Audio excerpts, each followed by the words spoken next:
Okay, go on, Alfonso. Well, thank you, Angela. Thank you very much for the invitation to this seminar, webinar of Metaphorum.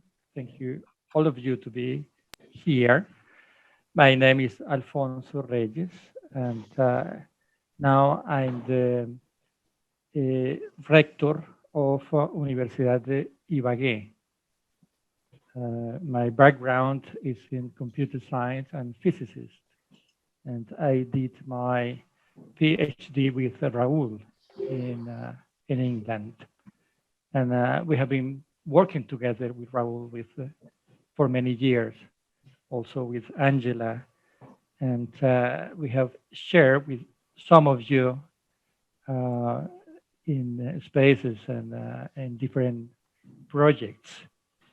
So I think I know most of you.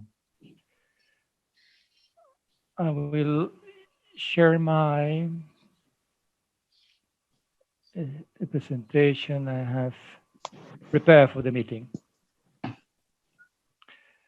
So Angela, I want to be sure that the presentation is okay.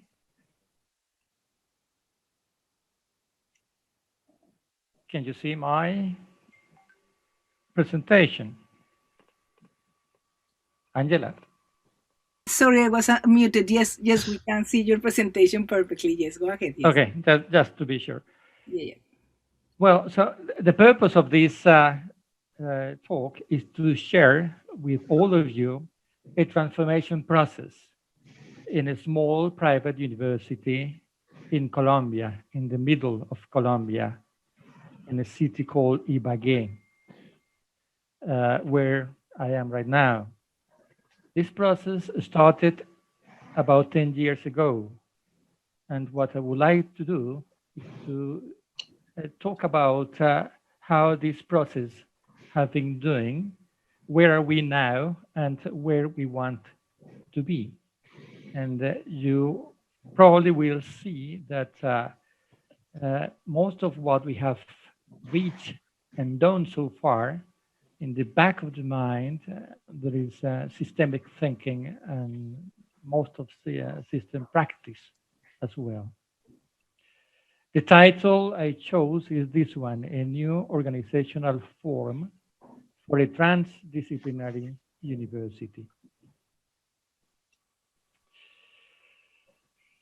So first of all, first a few words about our university. I know that some of you know the university. In fact, some of you visited Universidad de Ibagué some years ago when we actually delivered a WASC. I think it was in 2014. And this is a small private university.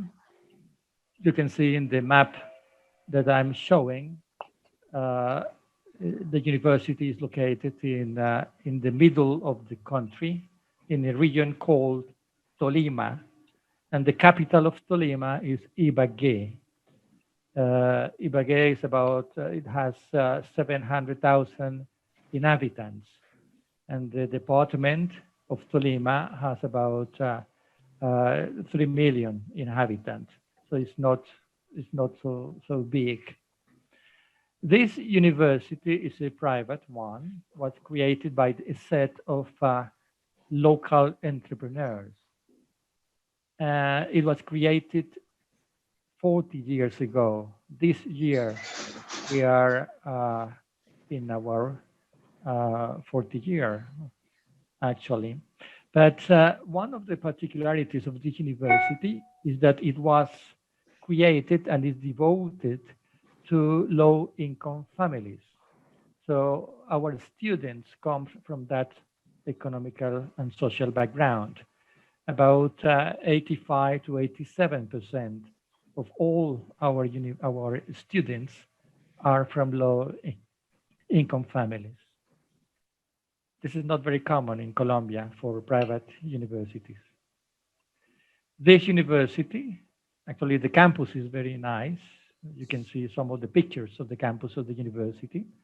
We have 5 different schools: engineering, law, humanities, science, and management. We have 17 academic programs and 187 full-time professors. We have about 5,000 students and about 20,000 alumni in these 40 years. This university, and it is one of the processes we started in 10 years ago in 2009. We started the process to increase the quality of the university as a whole. In Colombia, we have a quality assurance system for education in general and for universities in particular. It is optional. Not all universities has to be accredited, but for now it's optional. So the University of Ibagué started autonomously the process of, for accreditation of the programs. In 2009, we have 2 programs accredited. Right now, we have the 85% of all the programs are fully accredited. But also, we accredited the whole institution with a high quality stamp certificate for the Colombian government. To give you some data regarding that, in Colombia we have about 300 universities, 300, and only 27% are nationally accredited. So Universidad de Ibagué is one of those. In fact, was the first one to be accredited in the department. Right now, there is another one, the public university. So there are 20 universities offering programs in Ibagué, and only 2 are accredited with a high quality standard. The author process we started in 2009. Was a whole curriculum change in all the programs.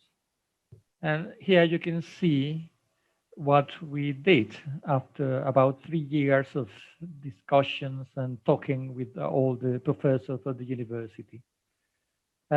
We managed to reduce all the programs from 10 semester to 8 semester.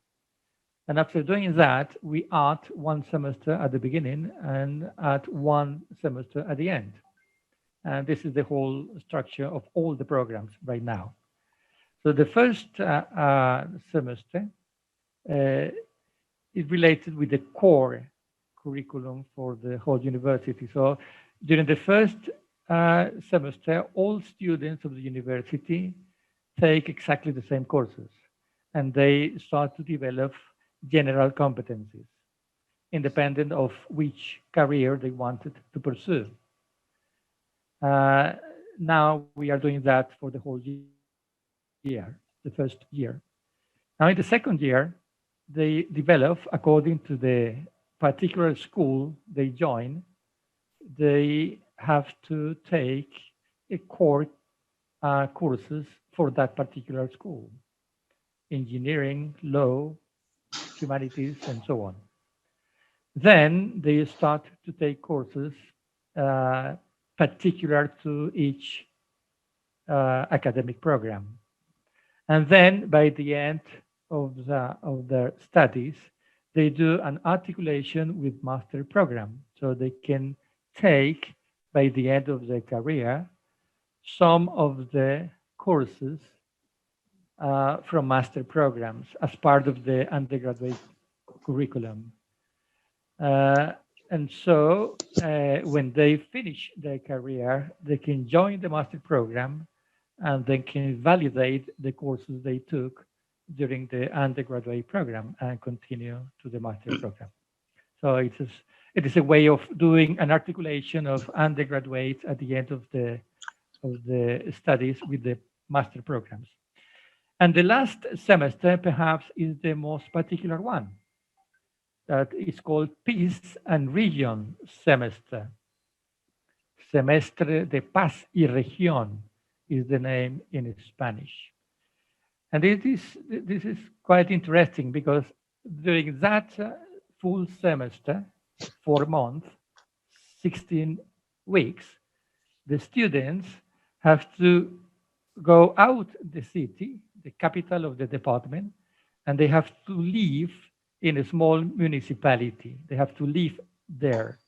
And they have to live with um, mates from different academic programs. And during the whole semester, they have to uh, work with people from that community in order to help them for their local development. This is the whole structure of all the 17 academic programs of the university. Uh, we started the whole program about 10 years ago. Peace and region in particular, we started 10 years ago, in fact, sending students, a group of students to 4 small municipalities where I managed to convince the mayors of those municipalities, because they were friends of mine, to receive them, because I wanted to do a pilot project with them. And after that happened, starting the second semester of the program, I started to receive calls from the rest of the mayors. They wanted to have students working with them. And the reason for that is because for those small municipalities in a country like Colombia, for a mayor to have very well formed people working with them is very difficult, because good professionals, they don't tend to go to small municipalities. They prefer to stay in the big cities.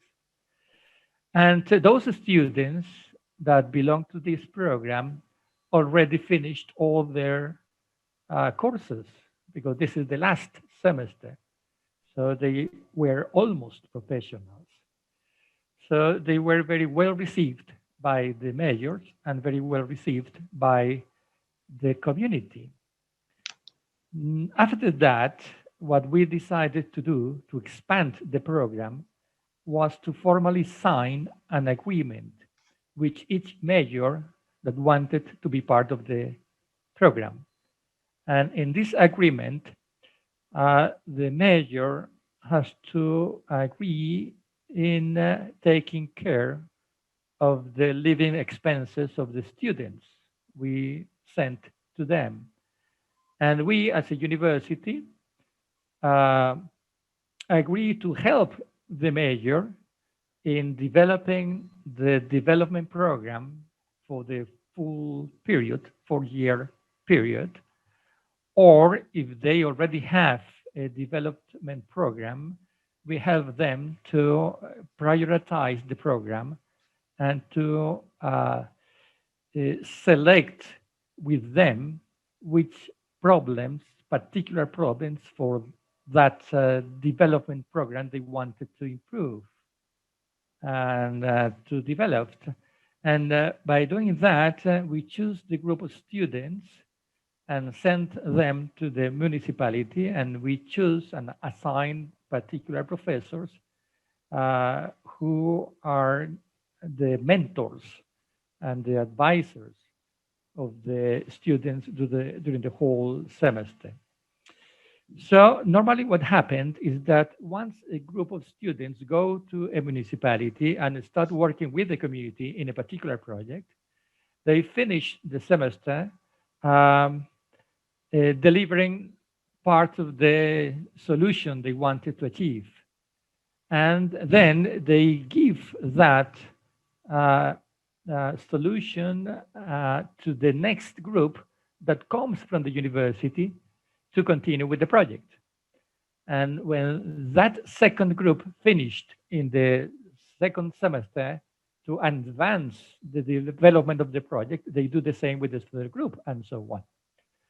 So from the point of view of the local mayor, they have continuously group of people improving in the participation of each of the projects we have chosen in a common way. From the point of view of the students, they have the opportunity to have this learning experience, not only of working in interdisciplinary groups to tackle a non-disciplinary problem and working with the people in that community in particular. Because they all, the students, most of them, as I mentioned before, comes from low-income families.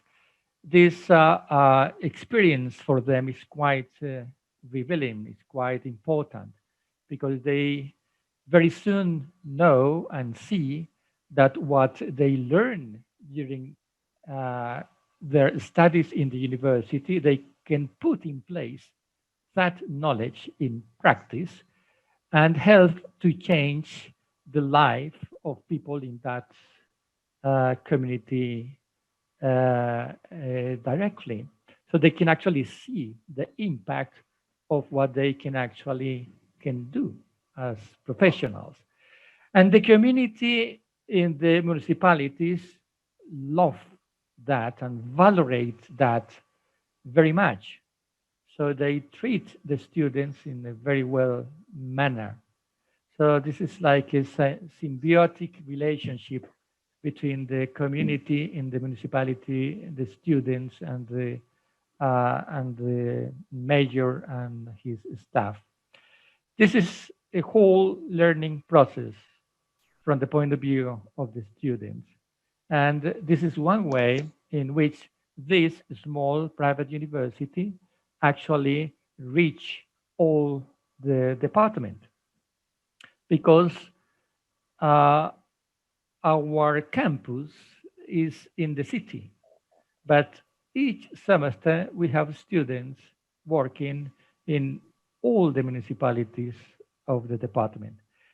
10 years after we started with these 4 municipalities, now we have, I think, about 2,000 students that have passed through this program, and about 2,200 projects that they have actually uh, um, been working on. We reach all the 47 municipalities of the department. In the next semester, we will have 450 students going to the Pass and Region semester. So we ran out of municipalities. We will start working with municipalities in northern departments, near, close to the Tolima region. Uh, so this has been quite a very nice experience from the point of view of the students, and from the point of view of how this university can actually have a permanent impact in the region. This program received a couple of national and international distinctions because the innovation that that we have actually reached in this program. There is something very interesting that is happening in the last 5 years, that we have seen that some of the students that finished the Peace and Region in a particular municipality, they go back to the university, get their diploma, and then they go back to the municipality to work for the mayor. So what is happening right now is that many of these students are actually hired by the local administration to work with them. Also, So we are actually improving the capacity of the municipality to dealing with this project. Yes, Angela. we have a question from Igor. Okay, Igor. Oh, I would congratulate on the concept and on the implementation.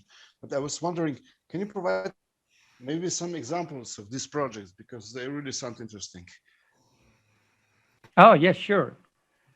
For instance, one of the municipalities wanted to fully develop a national program that was called uh, online government.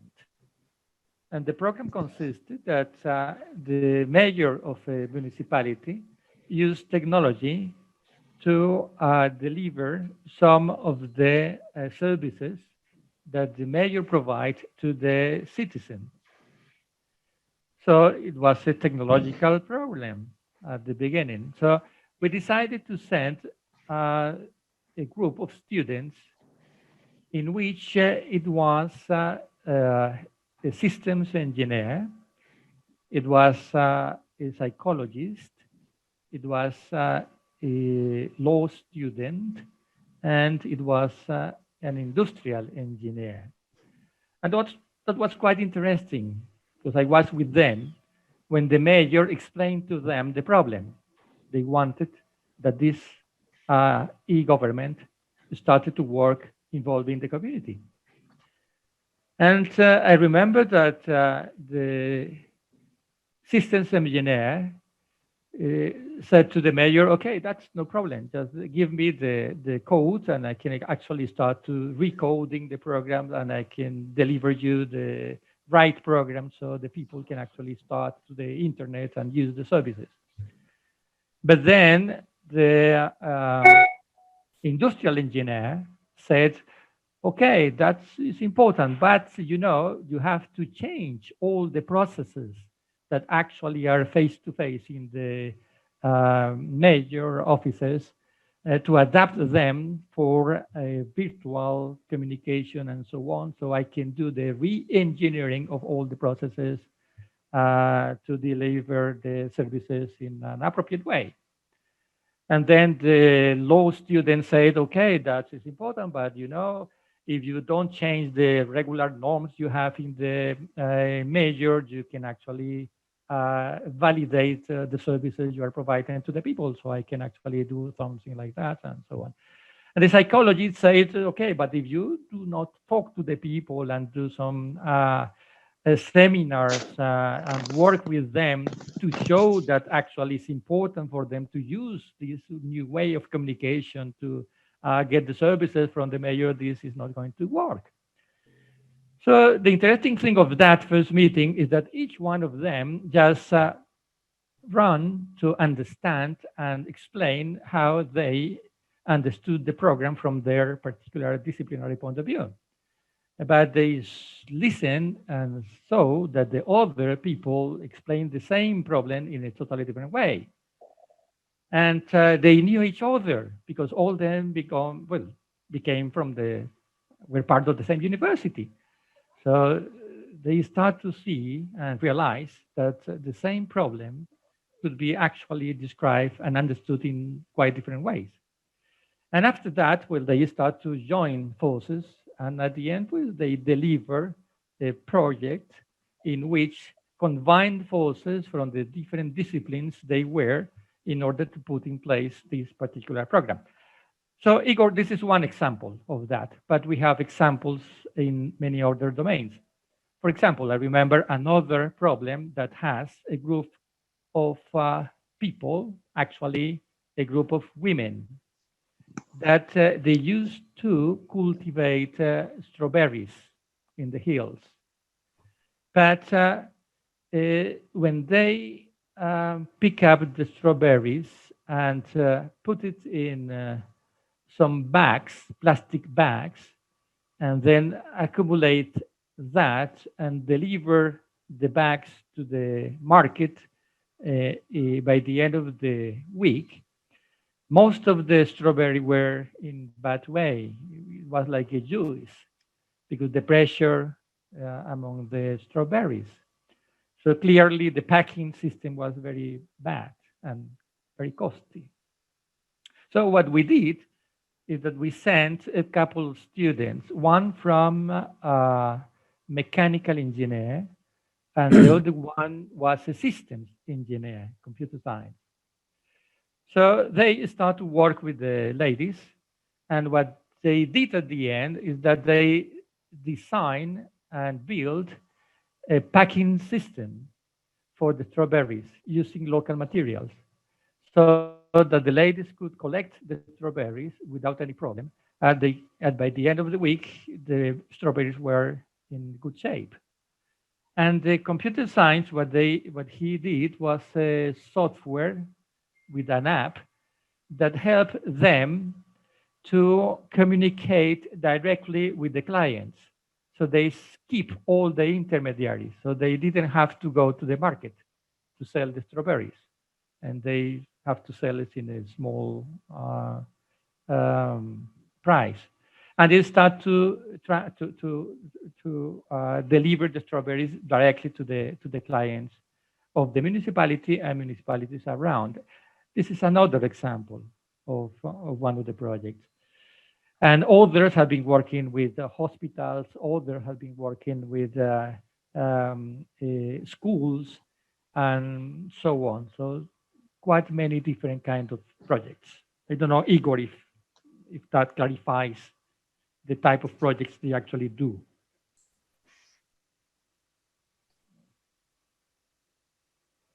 Igor?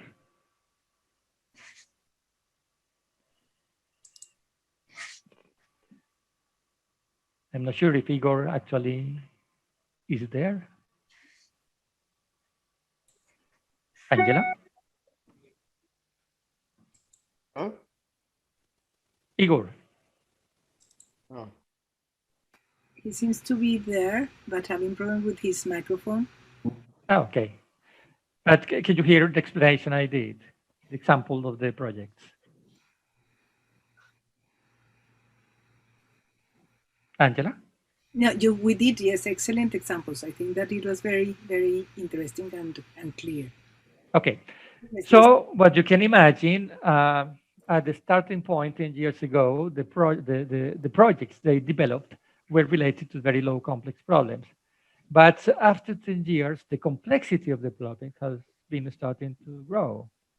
And we are actually improving the methodological approach the students are using in those kind of projects. We are, for instance, using part of the design thinking approach from Stanford to actually deal with some of these projects. Okay, so this is the general structure of the university in the curriculum, in the academic programs. So we have been starting to do some distinctions, and this has been part of the discussions in WOSC as well, between multidisciplinarity, interdisciplinarity, and transdisciplinarity.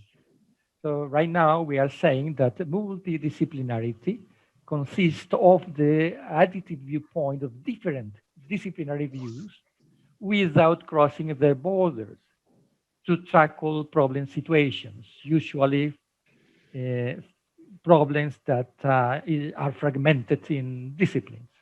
Sorry about the spelling of some words there. Interdisciplinarity allows people from different disciplines to work together by learning each other disciplinary languages and sharing methods in a coherent way. And some of the work students in the Peace and Region program actually work in an interdisciplinary way. But we think that transdisciplinarity emerges from a critical analysis of the methods, the theoretical frameworks, and even the epistemological ground of the disciplines vis-a-vis the problem situations they are facing, in order to build a new contextual language to propose innovative solutions that open new possibilities to solve or to dissolve the problem situation. So we are thinking that transdisciplinarity is a way of approaching complex problems. And that way of approaching them from people trained in different disciplines includes the developing of a particular contextual language that help them to understand and describe the problem situation they are facing. And by doing this developing of a language, they actually start to develop new distinction, new concept, even new methods, and hopefully different proposals, innovative proposals to open up new possibilities to tackle that particular problem they are facing. So that is what we are thinking right now in doing these distinctions. Now, what we started to think is that by taking into account these distinctions, we realized that most of the students in the university were well prepared for a disciplinary way of approaching problem situations, even though they could actually approach them in a multidisciplinary way, but not in a transdisciplinary way. So our question was, how can we move the university to actually open up this space for a transdisciplinary way of learning? And that's when we came with the idea of doing some uh, radical transformation of the organization structure of the university. But to do that, I would like to mention some definition of three terms: organization, identity, and structure. And that comes from the work by Raul. An organization emerges when members of a collective produce a closed network of recurrent interactions or relations. And here, what we do is a distinction between a collective and an organization. So a collective is a group of people who actually can meet together in a regular way, but they not become an organization. When they start to become or to produce an organization, well, when they actually closed the network of their relations. So a closed network or closure means that the members of the collective develop their own decision rules and mechanisms for self-determination. So by using these rules, they actually decide who are part or not part of the collective. So the relationship of belonging is important for an organization to be built, to start. So this closure is quite important. When that closure happens, we said that organization emerges. So in systemic terms, we will say that an organization is organizationally closed, but informational open or open to energy transfer. So by taking that into account, the organization's identity is produced when a stable set of organizational relationships emerges. Those are forms of relations that stabilize across the time. So these relationships are constituted by a set of norms, values, and meanings that characterize the distinctions and practices that are shared by the members of the organization. So that is why the identity of an organization is closely related with what is called the culture of that particular organization. And this culture is stabilized uh, when more people in the organization share those norms, values, and meanings of what they do in the distinctions they do and the practices they actually carry out in the organization.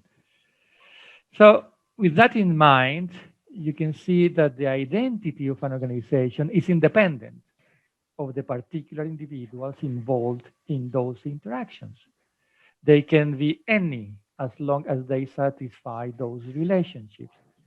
And that is quite interesting because in that terms, we can actually understand why a university like the Ibagué preserves its identity even though each semester we have different actors. Students finished and leave, other students comes in the university, some professors leave and others become new professors, new administrative staff join the university. But although people change, the identity of the university is preserved. And it is preserved because when a new professor, for instance, Pedro, joined the university as a professor, well, they signed a contract with the university, and when he started working or prepared to start working as a professor in university, he or she will actually embody that particular role, the role of a professor of that university. And we will start asking his or her colleagues how our classes delivery and how they prepare the syllabus and so on. So they will learn the way the role is deployed. And by doing that, they enter into the culture of the organization. And that's how the identity is preserved. Alfonso, we have a question from Mike. Yes, Mike. Hi, Alfonso. It's actually related to the issue of the professors, because obviously the success of these projects, and particularly their continuation of one student group to another, is going to depend upon a lot upon the supervision they get. Yes. Yet a lot of academics are very reluctant to get their hands dirty and go and work on practical problems. So I was wondering, what percentage of the staff actually worked on these projects, whether you train staff to do the supervision of projects, or whether actually you employ specialist staff to supervise the projects, because their success must depend quite a bit on the staff. Totally agree. They depend quite from the involvement of the professors in doing that kind of job. Yeah, what we did actually was an internal call to ask professors who were interested in participating in those kind of projects, like with the semester, Peace and Region semester. And we have like about 20% of the professors who wanted to be part of that project. So we start with them a training process, because as Mike mentioned, they have to develop particular skills to do that kind of mentorship in that kind of projects in municipalities. They have to learn how to work with people and so on. So after they finish the process, they become mentors of the students in the Peace and Region program. We also prepare the students because they have to do that in the last semester. But before that, in the 1 year before of that, we start preparing the students for sending them to the municipality, because they have to know what is the meaning of social management and public relationships, and depend on the topic they wanted to, they will go to work. We prepare them before that.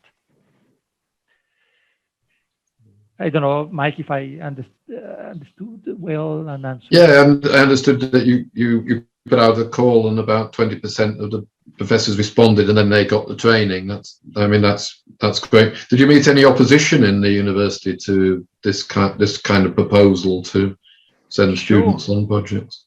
Yeah, of course. This is part of being a university. So debates are part of that, and professors who actually say this is nonsense and so on. But the point was keeping the push and the discussion alive. And at the end of the day, they just decide, okay, go on. And it was like a natural separation. But you see, Mike, 10 years after that, I came back to the university last October, after 4 years that I was in Los Angeles University. And when I came back, I started to talk with professors regarding Peace and Region, because I wanted to know what was the state of the program at that moment. And I found that all professors, including those who were against, now are defending the program. That is it's quite interesting, that change in the perception of professors. Alfonso, I have a question.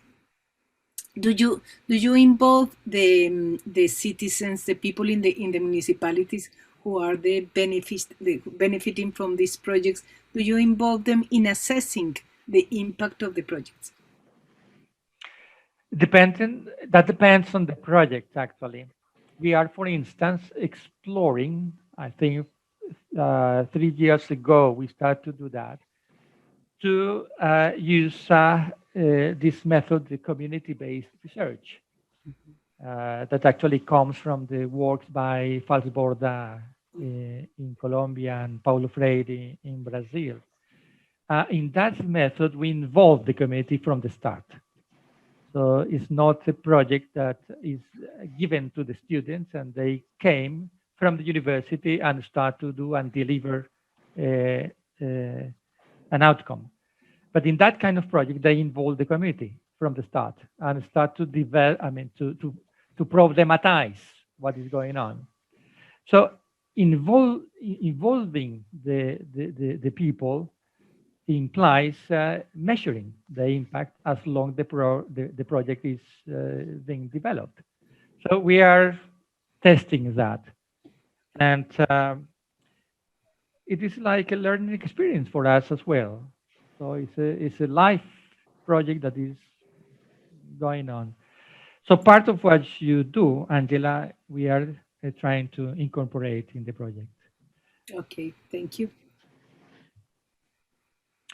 Okay, so these distinctions, at the end of the day, I brought it here because we wanted now to change the identity of the university. And to do that, what we wanted to do is to start changing the organizational relationships of the roles in the university. So I would like to show what are we going to do. Well, we started to do it right now. This is just one example to show in a different domain how the identity emerges from organizational relationships. So here is the game called Tangram. Perhaps you all know that you can form different forms using the same parts. Here you can see a square, but now you cannot see the square. And the parts are exactly the same. What I have done is to change the spatial relationships among the components of the tangram. So something similar, metaphorically, can happen in organizations. Those are all different identities, forms that could be formed using the same 6 pieces of the tangram. So the organizational structure, what is that? We say that the basic components of an organization are its organizational roles in interaction, not the people, but the roles they embody. So professors, students, committees, etc. So the structure of an organization is defined by the roles and the resources that constitute the organizational relationships at any moment in time. So that allows us to start making changes in the original structure, formal structure of the university. It was quite hierarchical, to more recursive structure. So what normally happens in university, and that happened in the Universidad de Ibagué in structural terms, is that the organization structure of the university was related to the Diderot tree of knowledge. So in the tree of knowledge, there is a fragmentation of knowledge, and here we have a fragmentation of learning, because we have faculties, schools related to disciplines. So the School of Engineering, School of Law, School, and so on. And also the programs. You have a computer science program, economic program, and so on. And also professors belongs to a program. Therefore, a professor belongs to a school. And that is what we wanted to change.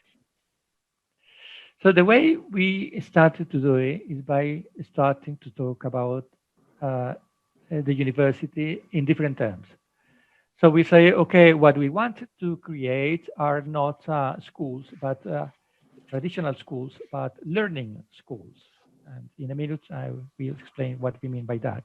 But also, we want to create research institutes, and we want to create think tanks. And of course, we will have an administrative support for all of that. But the first change is that while students will remain belonging to the learning schools, the professors will belong to a research institute or to a think tank. Now, professors belong to a school or to a particular academic program. If you ask a professor in the University of Ibagué where you belong to, he will say, I am a system engineer professor. I belong to the Department of Systems Engineer. And we wanted to change that sense of belonging. So schools organize learning processes around complex problems. Schools will not organize themselves around disciplines. Then research institutes co-produce knowledge to develop local capabilities. I will explain that in a moment. And think tanks open up new possibilities for action. But research institutes and think tanks organize themselves around complex problems. And complex problems are not disciplinary problems. Therefore, the professors who join a research institute or to join a think tank are professors that come from different disciplines. But they come together to be part of that research institute or to be part of that think tank because they share the passion to understand a particular complex problem. For instance, one of the institutes we start to develop is called bioeconomy regional. Let's see how to translate that.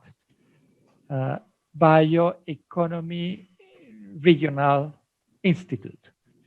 I'm not sure if the translation is quite accurate, but this is an institute whose focus is to develop projects in order for the Tolima region to develop around the use of their biodiversity. Okay? So for instance, one particular project we are developing right now is that we are producing pellets for 3D printers, filament, using residual parts of the rice. I don't know if that was clear. The Department of Tolima is the main producer of rice in the country. But in the production process of the rice, there is part of this, of the plant that is called the cascarilla, that nobody knows how to do, what to do with that. Normally what people do is that they burn that, use that as a burning fuel, and that produces contamination, actually. But what we did with the support of the research group at Los Andes in the engineering faculty, we developed jointly a process to use that part of the rice plant to combine that with some plastic in order to produce the filaments used by 3D printers. So that is one example of how we can use biodiversity, in this case, biomass produced by biological processes in the department in order to start new industries. This is one example. I think that Pam had a comment. Yes. Yeah, I was just curious if there's like a formal process for the experiences that students in the municipality and the professors gain during the projects that formally have a feedback loop into the curriculum so that, you know, it's kind of a living organism where you will, you know, teach classes differently over time as you learn more about what the problems are and you know, kind of like the lessons learned. Yeah, exactly. In a minute, I will mention that. Exactly. Oh, okay, that. Great. I set you up well then. Okay. Yeah. So the point here is that professors now will belong to a research institute or to a think tank. So you see, the natural way of relations between professors now are the research institute or the think tanks that are not organized around disciplines. And that's, I think, is a very important change. Because what will start to happen, and this is our hypothesis, is that professors will start to talk not only around their disciplines, they will start to talk about the problems they share in the institute. But they will start talking about that with people trained in different disciplines.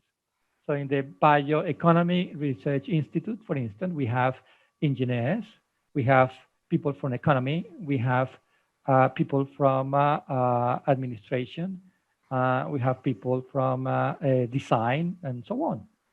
So the way the topics will start to talk and the way they will start to approach those topics will allows them to move away from their own disciplines.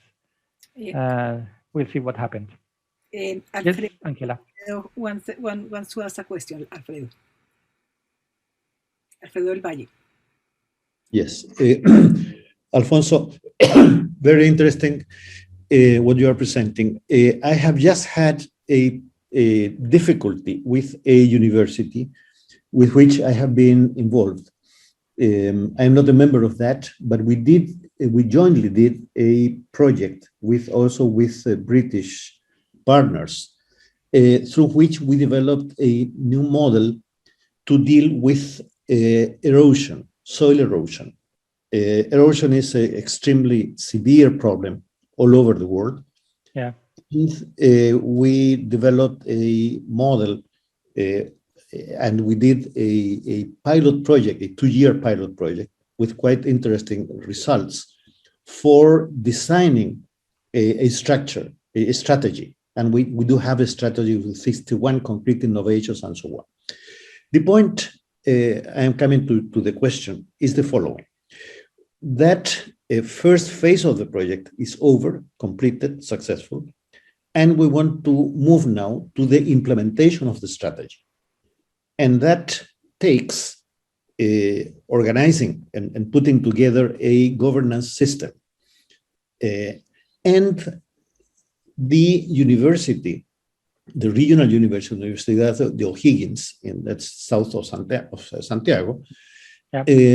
Is the one that collaborated with us. But we had a final difficulty in the following point. There was a very brilliant researcher. She's a PhD in agronomy. She works with new concepts about soil as an extremely complex ecosystem. Yeah, but at the same time, we have to change culture regarding soil and so on. So this is all that's involved here. But what was our final problem? The other favorable point was money, good money available at the region to do a 3-year project in order to implement the strategy and to generate permanent funds for implementing that and for implementing the innovation. But we came to one very single point, and now I come to the question. That brilliant young woman, yeah, was the key person to do this. And she finally said, I'm sorry, I cannot be in charge of this project because the evaluation of my academic career requires that I publish and publish and publish, and I cannot work for the region. Yeah, I cannot devote time to that. Yeah, and I'm sure you understand this. Yeah. Now they also have the institutes and schools separated. Yeah, have the same idea, but they don't have the think tanks. Yeah, and that's why I love. Obviously, this project would be a project for a think tank. Yeah, but I think you get my question. How do you manage that problem of career evaluation? Yeah. In Chile, I'm sure in Colombia, the government puts a lot of money into universities so that they publish and publish and publish. But whatever they published internationally does not necessarily benefit the people around the same university. So I think you have the point clear, Alfonso. Yeah. Quite clear the point, Alfredo. Well, because what we are doing is a radical change in the whole structure of the organization. We of course are changing the evaluation system. Actually, we are changing the how do they call it in English? In Spanish is the Estatuto Profesoral. Is the professional statute or something. The professors' norms that they have to. Is the policy of the university who actually describe the academic career in the university. So a professor start as an assistant professor, and he or she can go to full professor, but they have to pass some examinations across the process. And we used to have different criteria to do that examination, including the publications and so on. So we changed all that. If we change the whole structure of the university, we have to change all the internal regulations for that. So I think that is a problem. If we do some changes of the structure, change the culture, and do not change the internal regulations, because that will happen, will lead to what that professor said. I cannot do that because I will be wrongly evaluated. So all that has to be coherent. Okay, I will spin up a bit. So here is now the structure of the curriculum that I mentioned before. Now I will mention it right now. 10 years ago, the university also moved from a content-based teaching and learning to a competency-based learning. And that implies that a competency is understood as a set of knowledge, abilities, attitudes, and values, all together, working in harmony to develop a particular competency. So we do that change, and that implies changing the way teachers approach teaching, the pedagogy changes, and so on. So you can see the different competencies that we want students to develop, from general competencies to professional and disciplinary competencies. And at the end, you can see the peace and region semester. But what we are doing right now is adding something in addition to that. And the first thing we added is called the learning paths. So students in any time can actually decide to follow a particular learning path. And a learning path means they have to take between 10 and 15 academic credits to develop particular and additional competencies. And then they will get a certificate for that before they finish their career. And we are doing that because, as I mentioned before, most of our students are from low-income families. So it's quite difficult for them to stay 5 years studying, paying the fees without producing any money for them or for their families. So most of them, by the middle of the career, they start to work because they need to get money. And normally they work in something totally different from what they are studying. So their life is very different, difficult. So by doing that, by opening up this learning path, what we want them to do is that at the same time they are studying a particular career, they can start that particular training, and they can get at the end a certificate. For instance, we signed an agreement with Amazon Educate. And in Amazon Educate, we are offering 12 courses, short courses, about 4 modules, 1 year for students. They can develop particular competencies for cloud programming. But when they finish that, they get the certificate. So they can actually use the certificate to join in projects that are run by companies around the world. So the agreement we signed with Amazon allow us that we are going to know the database that Amazon has from different companies in the world that need people certificated in those competencies to develop part of the code of some of the projects they are doing. In that way, those students who get that certificate could start working, being students, could start gaining some money, but at the same time, they can continue their studies because what they are working on is similar to what they are studying. So we start to do that this coming semester. We will start to offer that kind of certificate.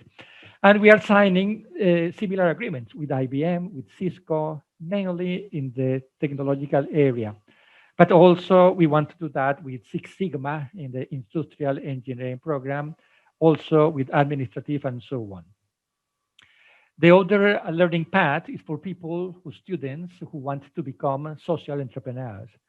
And they can take a path to prepare them to do that. And they can start doing those kind of programs helped by the university while being students. And then we want to do that for people who want to develop entrepreneurial skills. The other thing is that we are making the distinction between dimensions of the learning process. So we talk about ethical dimension, regional dimension, international dimension, and transdisciplinary dimension. So a dimension is something that could be developed in one particular course. So for instance, we can take a course in optimization in industrial engineering, and we can train the professor to do some changes in the program of the course to incorporate the ethical dimension related to the optimization processes in organizations. So the professor changed that, adjust the program, add an additional view to evaluate the competency of the students, including the ethical dimension of that particular course, and so on. So regarding the question that was asked by Elena, I think a few minutes ago, the regional component of the courses, the regional dimensions refers to that.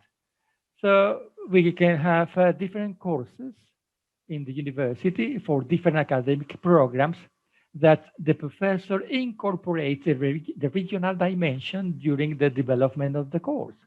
For instance, students have to go to a particular municipality and start working with people in the municipality, learn how to talk with them, how to work with them, and so on.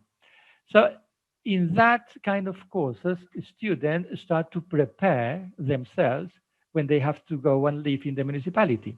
The regional dimension is incorporated into that particular course.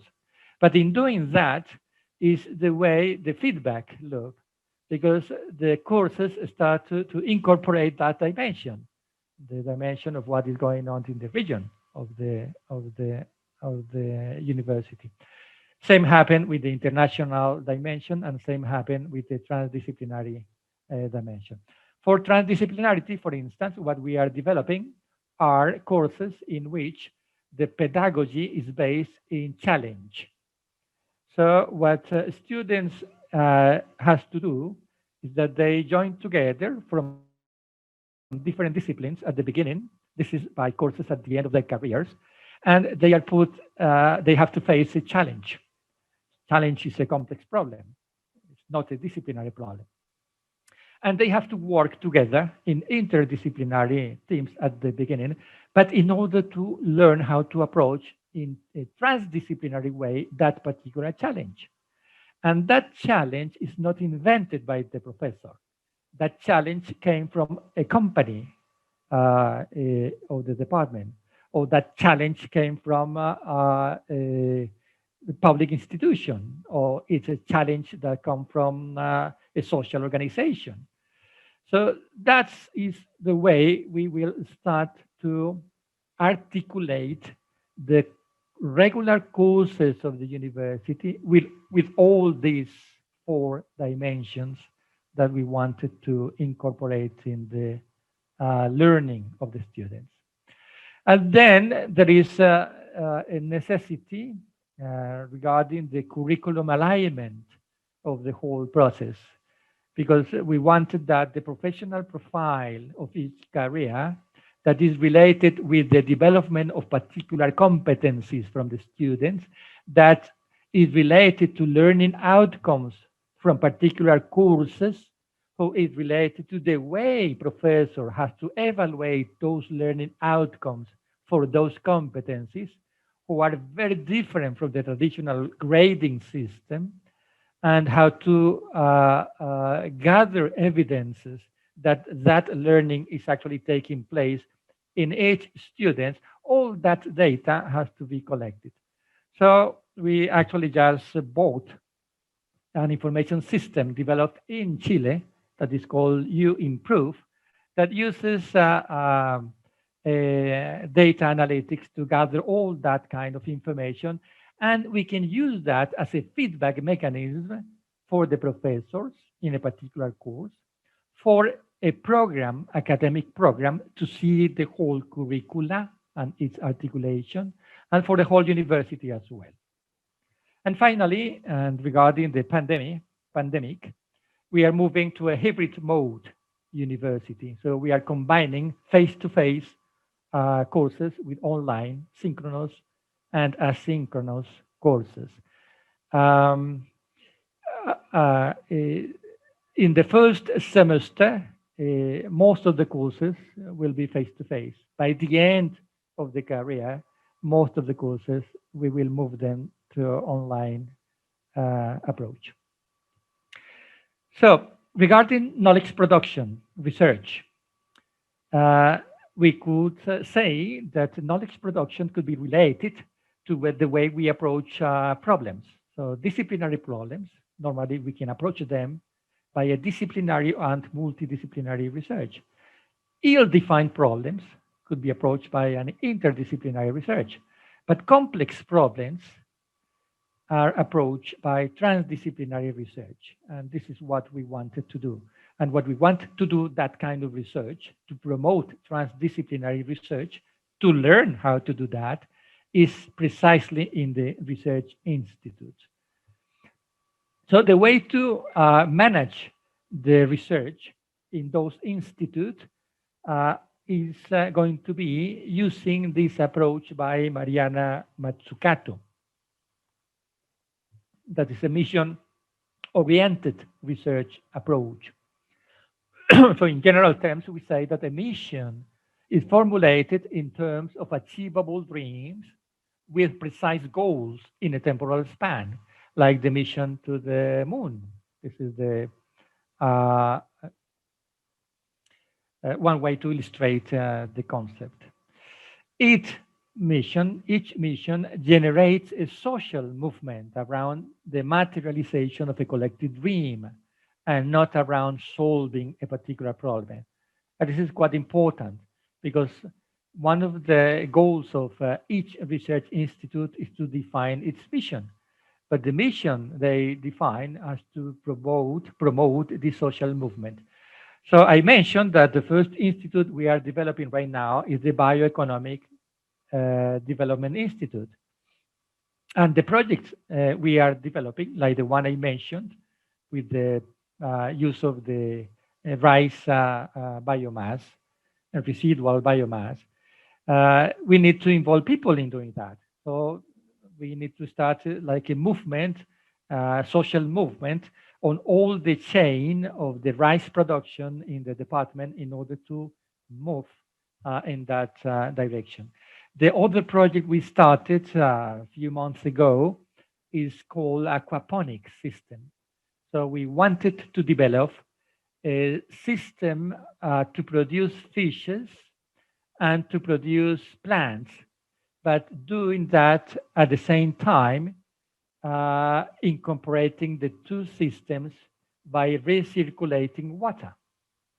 And this has been done in the Leibniz Institute of Fishery in Berlin. So we make an agreement with the Berlin Institute, and we started the project 2 months ago.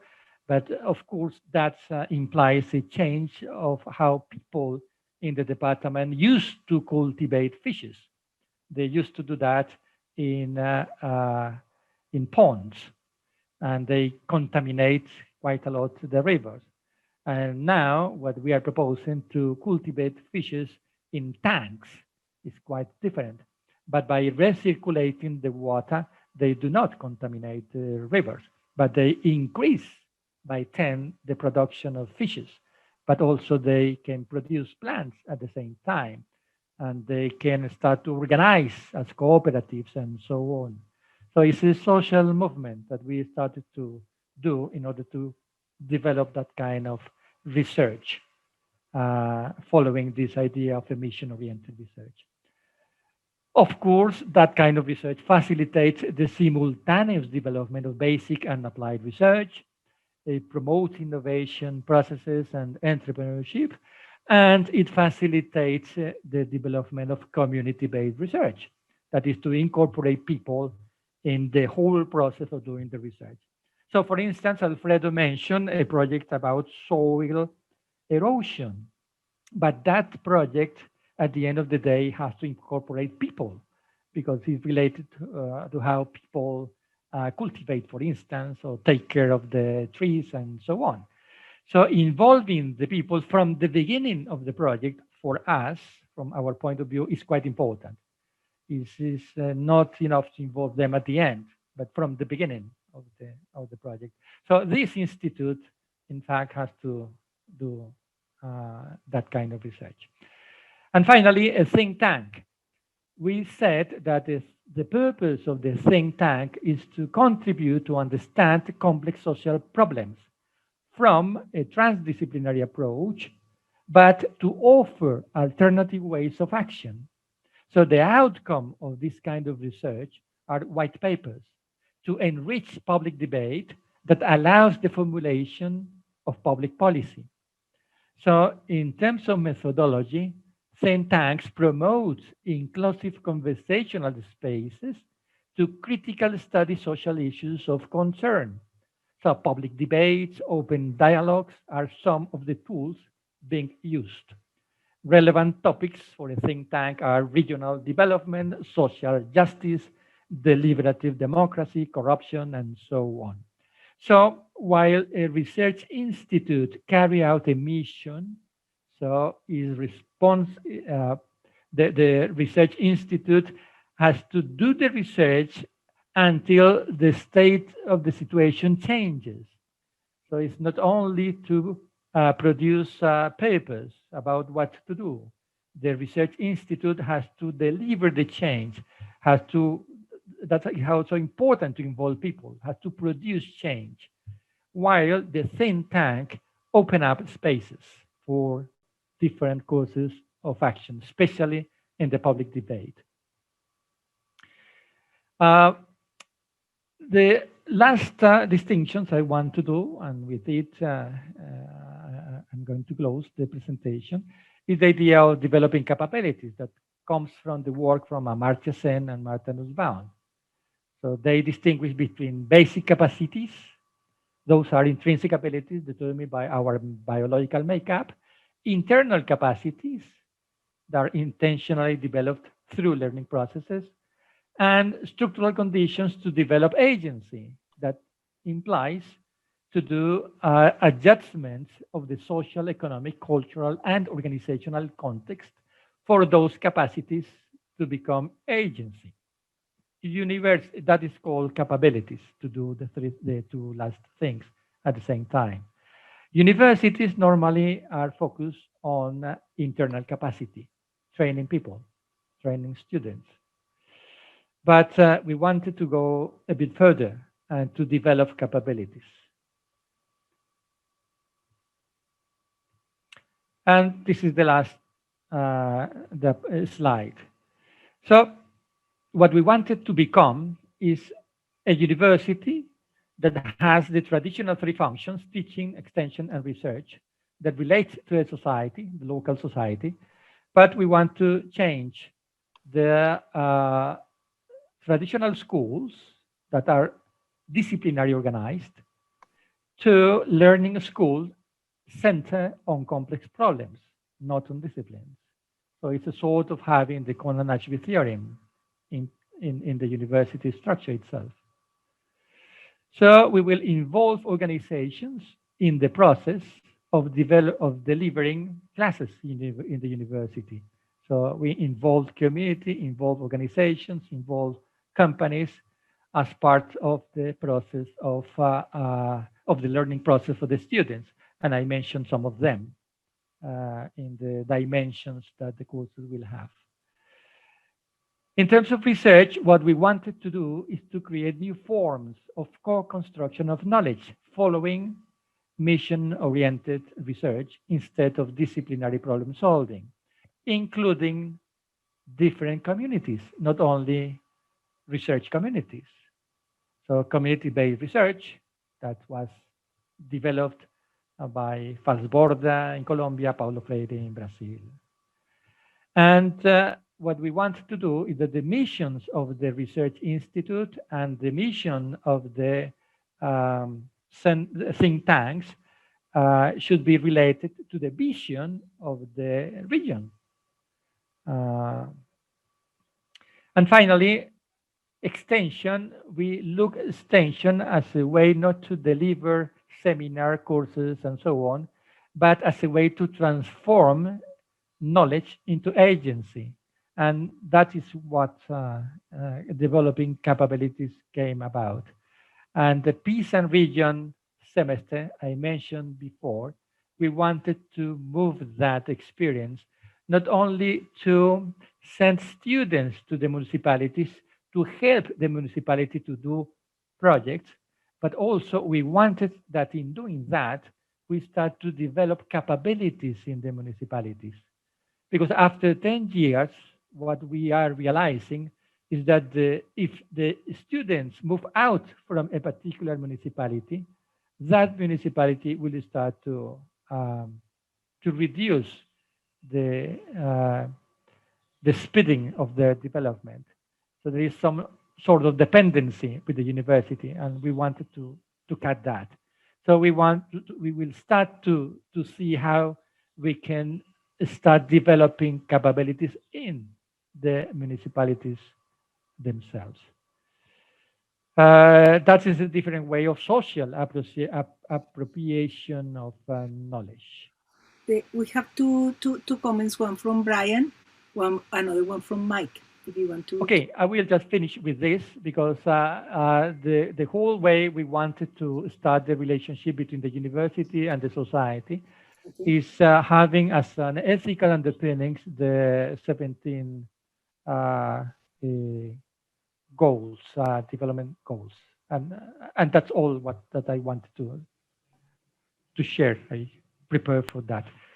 So yes, Mike. Thanks, Alfonso. So happens I've read Mazzucato's book. I think it's a very important book for for systems thinkers. As you know, it looks to the Apollo program and the systems engineering and systems analysis approaches, which led in large part to the success of the Apollo program, setting goals and getting people behind those goals, bringing in private enterprise, etc. But we also know that those approaches didn't work when they were transferred outside of, let's say, that kind of technical domain, outside of the space program and outside of engineering. And all the experiments, for example, in California, where that was the first time a lot of systems engineering, systems analysis had tried to transfer it, and it didn't work in the social domain. So there's a tendency, Mazzucato qualifies one hell of a lot. The idea that you can base progress on mission-oriented approaches of the Apollo type. She recognizes the additional complexities that come in. And therefore, I find there's a bit of a disjunction in the book. I mean, basically, if you take what she's saying at face value, and you just read the title of the book, you think, well, this is bloody well highly top-down, based upon technical systems engineering approach, and it's going to meet multitudes of issues when it comes up with social and political and other complexity issues. Yeah, totally agree with you. And this is, of course, as you may imagine, not the way we are pursuing. Yeah. That's why we are incorporating that methodology of community-based research to incorporate people from the problematization itself. But I like it, the idea, like the metaphor of having this mission established at the beginning. But the way we develop the research is certainly not the way that was done by the Apollo research program. No, she herself is much more sophisticated than you would expect, given that basic title of the book. I suspect the title is just an attempt to attract an audience. Yeah, I agree. Yeah. Okay. I agree.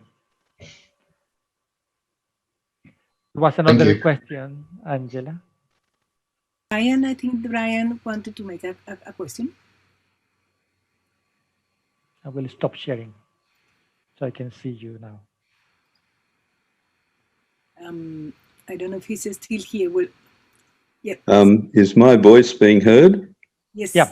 It is, yes. Great. Can I share something on anti-disciplinarity by Pangaro? Yes, sure, please.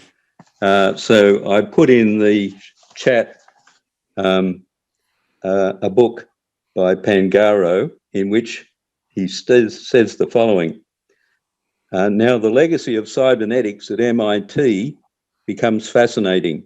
The head of the MIT Media Lab, Joy Ito, published an initial volley for the resurgence of cybernetics in a journal called Design Plus Science, Ito, 2016. I recommend to read it partly because it's a curiosity. Ito wants to reclaim anti-disciplinarity as a key to the future of science in combination with design, which altogether become a means to solve the world's wicked problems, right? So I just wanted to share that. And in my second chat, I have a crazy suggestion. How would it be if universities ran themselves as a VSM, in the sense that the operational units might be the students and S4 might be the operations room where the academics get together and work out what to do if students' essential variables are going critical, like cynicism, about the whole educational experience, and lots of other essential variables as well. So that's a mad suggestion, should completely be dismissed from our considerations. I just offer a bit of insanity. Occasionally, I think you need some insanity. Yes, thank you very much, Brian. as well. I think we need some indisciplines regarding disciplinary teaching and learning. Thank you very much. And we have Jose, I think the last question, because we're just running out of time. Jose? Yeah. My question is, Alfonso, well, I get fascinated as always with your activity in Ibagué. I know it since many years, and it's really fantastic, the advance of your approach. And now as a rector, you have the power. My question has to see with that point. You mentioned identity as something that emerges. And here is why I have my observation is in your case, I'm not fully agree with that. I think that the identity, you created an identity that with your leadership got to become real and really was materialized at that identity. But the identity did not emerge if you were not there. I'm simplifying, but if you were not there 10 years ago or 15 years ago, this identity would not emerge. So in this case, the identity that now you are witnessing with the examples is something that was somehow created from outside, and then you let it alone. Once the organization is leaving, you can separate and let it live. But the two things are necessary. And this moves me to the other question, is the question of scaling. Your project is fantastic. I find it fantastic, as I was saying. My question is, how can you scale that to the traditional universities? For instance, all the universities all over the world, in England, in Spain, 800 years old, etc., etc. How you can transform those universities to try to move in that direction? Because I see that in your case is, I wouldn't say easy, but it's relatively easy because it's a private university, and you have the confidence of the owners, and you have the power, and you can materialize your idea about that. But how can we move this idea from this very special case and exceptional to the normal world? And the last comment is in relation to the professors. You talked about redesigning the evaluation system. And this is tied with the second question. In the traditional universities, the career of the professors, as was mentioned, is depending on publishing, etc., etc., etc. In Spanish, we call it, in a pejorative term, fritanga. When you fry and refry the paper and repaper, and because they are good, if you get that they are published in the specific journals, then you made a career. Even the thing is not useful, but it's good. It's useful for you, for getting a promotion, etc. So you talk that in your case is the same, but you try to redesign the evaluation system. How can you do that? Because you are in a recursion level down there, I don't know, the number 3 recursion level. How can you modify the whole thing in Colombia, for instance? No, and that's it. So these are my questions, and congratulations, Alfonso, for the project, fantastic that you are carrying on. Thank you, Jose. Well, regarding the first question, I think what we do with Raúl is to distinguish between a statement of an identity and an operational identity. So when we say the identity emerges from the stabilizations of formal relationships, it's an operational identity. Of course, I can produce many statements about the identity, but those statements, in order to be put in place and change the organizational forms of the university, that will take time to do that. And yes, I am the rector of a private small university, but I'm not an emperor. I cannot do that. I mean, if I propose something and the professors in this university do not agree with that, I'm go out of the university for sure. So it's a very complex problem. So it's not that by decree, I say, well, starting next Monday, professors should move from schools and go to research institutes. I cannot do that. So actually what we have doing with Luis Enrique Orozco, that is my partner in this in the university, he is a full professor of Los Andes University, is that we wrote, we're writing a book, and we wrote a very detailed academic background of this proposal that I just shared with you. It's about 100 pages. And we distributed that to the whole university in last December. And then we started a series of discussions at all levels with the council of the university, with the highest level, with the academic committee, with the second level of the university. Now we are doing 3 integrations with all the professors and all the academic staff, discussing all that implies doing that change. We expect to finish that by the end of this month.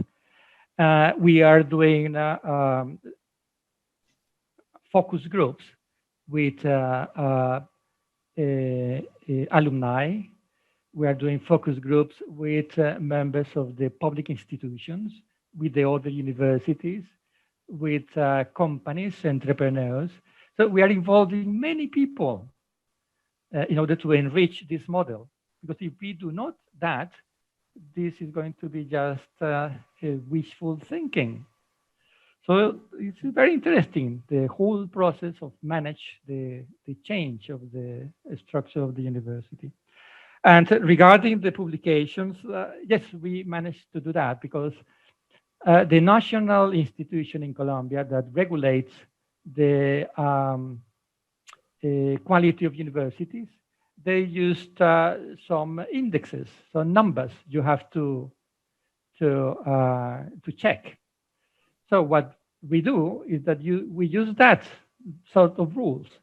So we have a very good professors that publish very good papers and very well-reputed journals. So they produce all we did in order to be recognized as a high-quality research university. Well, it's not totally research. But the other professors, they can do different things.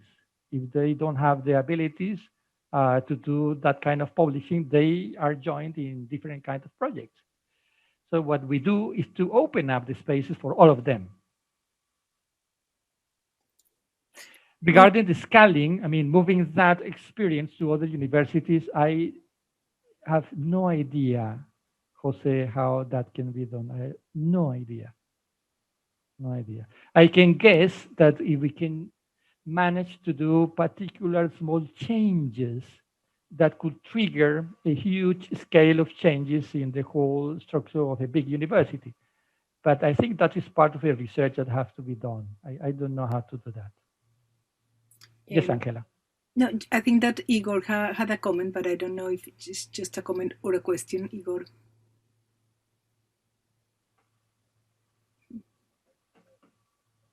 Igor? I think that he has problem with his speaker again. Okay, good. Hear me now? Yeah, yes. Okay, good. No? Yes. You can? Yes, yes, yes. Oh, perfect. Yeah. You know, frankly, if you're talking about academic research and if you're talking about publishing, there are many examples of people trying to do publishing without research. And I think this is malformed. Frankly, you need to do research in order to publish. Yeah. Frankly, Alfonso, I think your team is doing exactly that. You do provide, you do gather experiences which are publishable. So yeah. you have the stuff to publish it. And yes, well, I think this is the way to do it. It's not about publishing; it's about the research. Yeah. And publish that research. And frankly, this might be the way to multiply it, the notion of what you're doing in the academic institutions. Maybe, I don't know. Nah. Part for getting and personally spreading the news. So congrats. I think it's a very good idea, Igor. Yeah, thanks for that. Well, I think that this is it, and it's been really interesting and exciting, Alfonso, and magnificent example of action research and really transforming universities. So thank you for the inspiration and for the really, really interesting presentation. Thank you very much for being with us. So thank you for love you. we will upload the presentation in YouTube, and we'll see you again in 2 weeks. The next speaker is Professor Maurice Jols, who is launching a new book. And so he will be talking about his new book. The information is in the website. Okay. So thank you. Thank you. Thank you. Bye. 2 weeks. Bye bye. Thank you. Bye bye.